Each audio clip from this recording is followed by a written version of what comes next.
Hello, everyone. This is CJ Money, and I have a particular event that I like to bring forward to the internet community. If it hasn't already, bear with me. I haven't been online in a while, just because of some personal reasons. But yeah, so I have a few notes here that I can look at, but it is the event known only to historians as the Malmedy Massacre. So essentially, on the morning of December 16th, 1944, so some point in the middle of World War II, more than 200,000 German troops and nearly 1,000 tanks was Adolf Hitler's last bid to reverse the ebb in his fortunes that had begun when Allied troops landed in France, so D-Day. Seeking to drive to the coast of the English Channel and split the Allied armies as they had done in May 1940. The Germans struck in the Ardennes forest, which is where most of the United States Army were at the time. So at about Christmas time in 1944, this is when Germany was really starting to lose the war. And this area in the Ardennes forest, it was a 75-mile stretch of the front characterized by dense woods and few roads. And also keep in mind that this area was also a key battle area for the prior World War. So this is an area that has seen war before. It's held by 4 inexperienced and battle-worn American divisions, or U.S. Army divisions, stationed there for the rest and seasoning. So this was kind of like a place for R&R. It wasn't exactly the front line. After a day of hard fighting, however, the Germans broke through the American front, surrounding most of an infantry division, seizing key crossroads, and advancing their spearheads toward the Meuse River, creating the projection that gave the battle its name. Stories spread of the massacre of soldiers and civilians at the towns of Malmedy and Stavelot, paratroopers dropping behind the lines, and of English-speaking German soldiers disguised as Americans, capturing critical bridges, cutting communications lines, and spreading rumors. So this was a covert operation, obviously under the guise of American troops. This was a tactic not typically used by the Germans at the time, but it's definitely an effective tactic, that's for sure. Anyway, so where was I? So for those who lived through 1940, the picture was all too familiar. Townspeople put away their Allied flags and brought out their swastikas. So this was just an immediate takeover that wasn't exactly conventional, so to speak. Police in Paris enforced an all-night curfew. British veterans waited nervously to see how the Americans would react to a full-scale German offensive.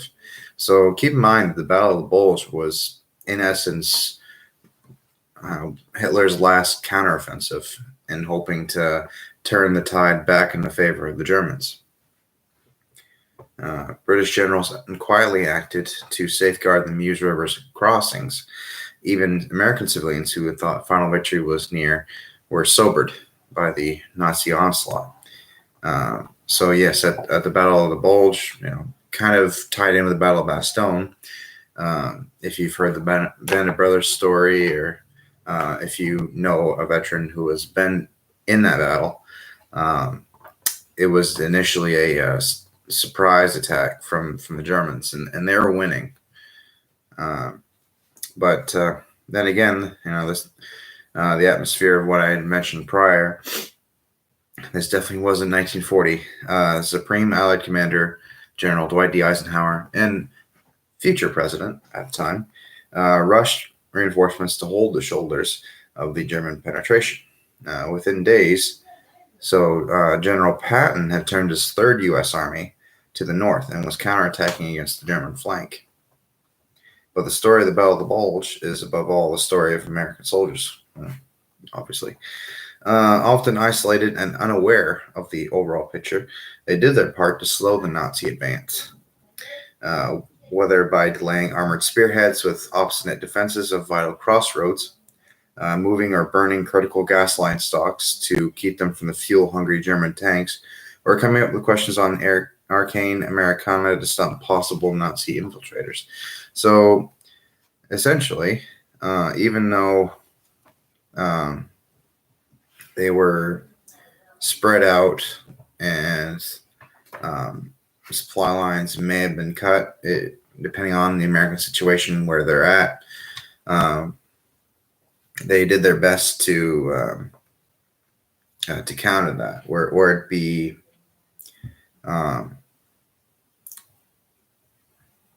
give me a second here. Okay, so this was kind of a logistics counteroffensive, I guess, if you can call it that, to where the Americans had looked for German logistical supply lines, cut them off, and then you essentially run them dry. Like they have no resources to use in their effort about.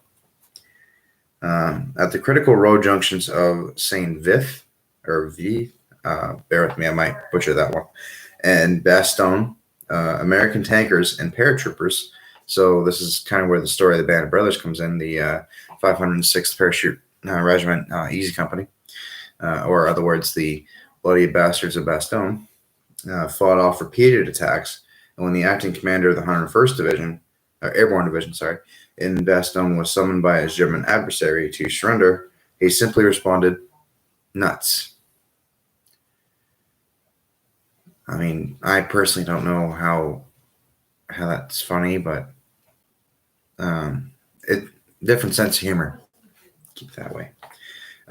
Within days, Patton's Third Army had relieved Bastogne, and to the north, the 2nd U.S. Armored Division, so tanks, stopped enemy tanks short of the Meuse River on Christmas Day. Through January, American troops, often wading through deep snowdrifts, attacked the sides of the shrinking Bulge until they had restored the front and set the stage for the final drive to victory. So that kind of gives you a little bit of backdrop on what was happening during the battle itself. So to the leadership reactions, move my computer. To the leadership reactions for Hitler, this definitely really was his last attempt to turn the tide for the war in the Germans.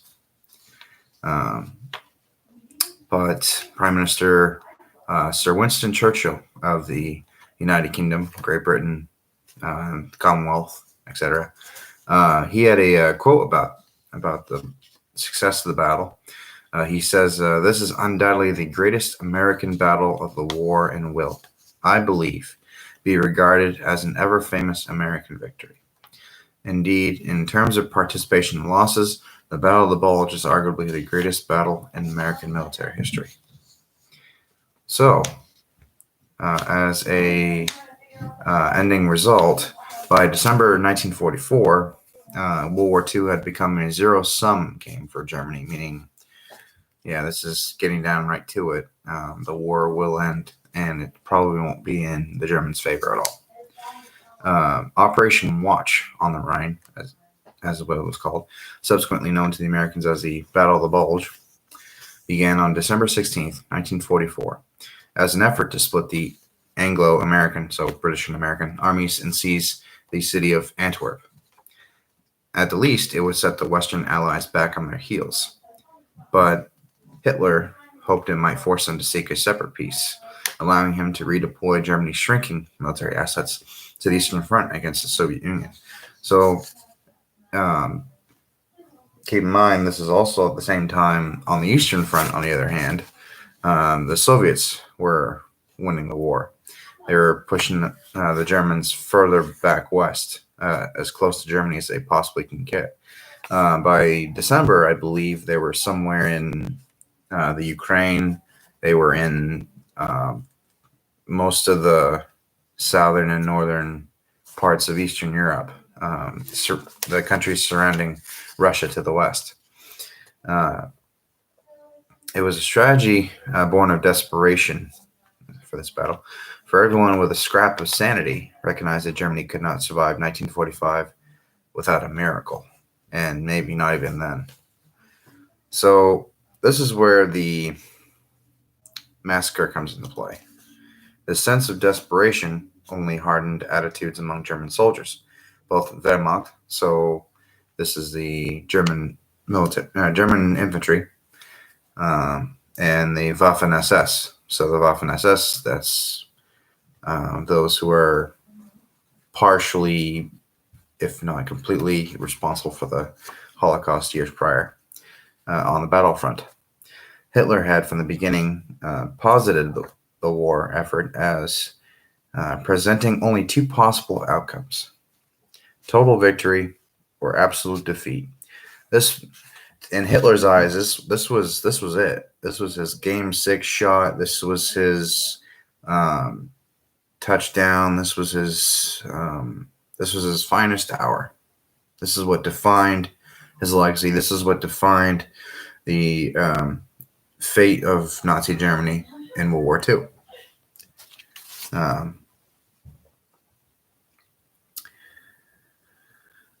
Germany's catastrophic defeats on the Eastern and Western fronts, which had now brought Soviet and Western Allied forces to the country's doorstep, which I just mentioned prior, reinforced perceptions that the end was near.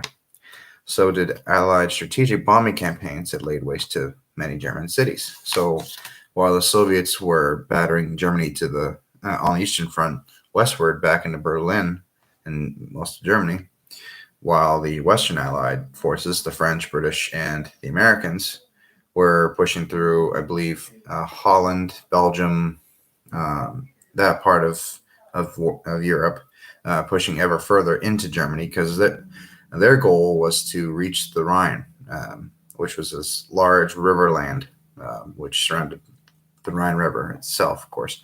And that was the final step before going to Berlin for the Western Allies. At that time, the Army Air Corps and Royal Air Force for both the United States and Britain were bombing German cities, essentially. Kind of put salt in the wound, as you will. But the atrocity was, anyway, nothing new to the Waffen SS, kind of referring to the Holocaust. Or in some cases, the Wehrmacht. Veterans of fighting on the Eastern Front had already witnessed innumerable atrocities committed against captured soldiers and helpless civilians. Yeah, so the Eastern Front was very brutal, very violent. But anyways, to say nothing of the Waffen-SS's frequent participation in the wholesale campaigns of extermination against European Jews, the Holocaust. In the West, the Allied invasion of Normandy, so jumping back a few months, June 6, 1944, that had triggered a series of German war crimes against captured soldiers, many of them American paratroopers, and French civilians also at the time. The most notorious of the latter took place on June 10th, 1944, when a company-sized element of the 22nd Waffen-SS Das Reich Division murdered some 642 French civilians in the village of Oradour-sur-Glane. I probably butchered that, so bear with me. Such events formed the context for the notorious murder of dozens of American soldiers at Malmedy, Belgium, on December 17th, so the very second day of the Battle of the Bulge, 1944. On that date, German troops of the 1st Schutzstaffel Leibstandart Adolf Hitler Division under Schutzstaffel Obersturmbannführer, so in German that's translates to lieutenant colonel, or the rank of lieutenant colonel, Joachim Piper crashed into a convoy of American rear echelon troops near the town of Malmedy, and after a brief firefight, captured 113 men. Most of the captured came from Battery B of the 285th Field Artillery Observation Battalion. So that's the unit that they came from. They were artillery guys, essentially. The Americans were not, it should be emphasized, frontline troops who had fought stubbornly and then thrown up their hands at the last moment. Nor did they pose any particular threat to the Germans. Piper, however, was in a hurry to keep on schedule with his drive to the Meuse River, and he and his troops were accustomed to executing prisoners as a means of projecting shock and awe. So this was a psychological warfare tactic for him. What happened next is reasonably well documented. After speaking briefly to his subordinate, SS Sturmbannführer or Major Werner Poschke, Piper moved on ahead. About an hour later, sometime after 2:15 p.m. Their time, the Americans were assembled in a field. German machine gunners then opened fire and massacred them. SS men walked along the wounded, shooting some of them in the head. And they also murdered a Belgian widow who owned a local cafe. Consideration was given to massacring other Belgian civilians who witnessed the atrocity, but the Germans were not particularly interested in concealment. So, for the Germans, they didn't really want to see anyone doing this, but at the same time, they didn't really care if someone did, because they'd find them and kill them. And they were eager to move on because they had a schedule to keep. It was thanks to this that some Americans were able to feign death and escape afterward. I can hardly imagine how terrifying that must have been for the survivors of that. By Waffen SS standards, it was a sloppy massacre, but 84 defenseless American POWs lay dead. Pretty tough to hear.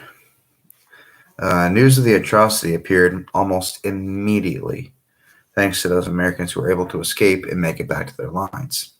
The bodies of those murdered were not recovered, however, until the following month. In the short term, the Malmedy Massacre incensed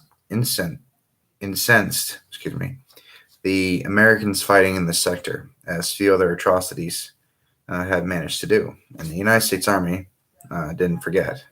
Unfortunately, the war crimes trial that took place from May to July 1946, so a year or so after the war ended, on the site of the Dachau concentration camp, was botched by American prosecutors. Perhaps more important, the SS men who had been so casual about committing murder on the second day of the Battle of the Bulge now closed ranks to defend each other and foment grossly exaggerated claims of torture at the hands of their captors. In the end, the perpetrators, including Piper, escaped with no more than several years' imprisonment. Yet, justice has a long arm. Piper, an unrepentant Nazi to the end and living brazenly in France, was himself murdered when unknown assassins set his house on fire on, conveniently, Bastille Day, July 14th, 1976. So, essentially, for those that survived, they made it back to their lines to inform their leadership, hey, this happened. We need to get this to become aware of what happened. And for those that were in trial for this, for caught after the war, and some got away with it, others, they were imprisoned, and especially for the leader that I had mentioned prior, the lieutenant colonel, he was murdered. 1976. So that would be 31 years after the war. So this man lived that long after the war. So that is my bit on the Malmedy Massacre. It is one that is quite brutal in the nature of what happened. Obviously, I can't say entirely what happened because I wasn't there, but it lives on as a testament to the essence of war crimes and how they affect the overall war. It brings in the ethics conversation, as well as what's the term I'm looking for? It should enforce the Geneva Convention rules of engagement. There's a lot that comes into play with this sort of thing. But yeah, hope you guys enjoyed the video. Bear with me. It's been a while. Please leave a comment and tell me what you think of this. Both sides were not exactly innocent when it comes to war crimes and that sort of thing. And I hope that we do learn from those events in the event that military forces don't repeat said things, whether that be conventional forces or unconventional forces, both friendly or foe. So yeah, that was my bit on that. See you around. It's been a session with CJ Money. Take care.